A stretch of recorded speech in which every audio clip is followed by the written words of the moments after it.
Keeping track of all your parent communications can be a headache. I found that Google Forms is a great way to keep my parent communication log organized, and the spreadsheet makes it super simple to find communication history. First, let me show you an example of a log I've created using a Google form. The first thing I did is label this form Parent Communication Log. And my first question is, did you contact all families?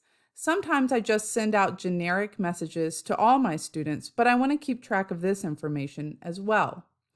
My next question is the date contacted.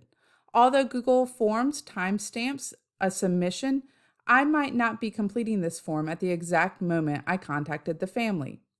Next is a short answer text for the student's name as well as the family member who I contacted. I don't make these required responses in case I did just send out a generic message to everyone. Next is the method of contact. I make this a drop-down option, and I try and get pretty specific. I not only put phone call, but if the phone call was answered, if a message was left, or if I didn't have the option to leave a message. In addition, I make sure to also include the virtual classroom. Perhaps I messaged through Google Classroom, Seesaw, or even Infinite Campus. And I always include an other option just in case the contact may have been in person or some other communication. My reason for contact is a checkbox because maybe I'm contacting this family for multiple reasons. A good idea is also to include the option for positive remarks. I leave an option underneath where I can type in any notes I want to leave about the contact that I had with that family. Afterwards, I follow up with, do I need to continue this communication with the parent? Maybe a message was left and I need to reach back out, or perhaps we have a plan in place where we'll communicate in the future. Something else that you might want to consider is going up to your settings and unclicking the collect email addresses. In my case, I'm the only one using this form, so I don't need to collect my email address every time I complete it.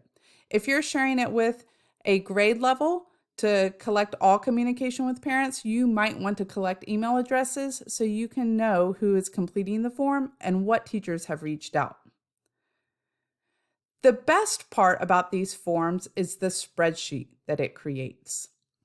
Once I open up the spreadsheet, I can then sort my contact with my families in a variety of ways. I can sort it by the date I've contacted families or by the student in particular. That way, it's easy for me to see how many times I've reached out to a particular student and also the reasons that I've reached out to that particular student. Keeping a spreadsheet of all of these is a very easy way to collect data on students and the communication that you've had with parents in this Google Forms call log.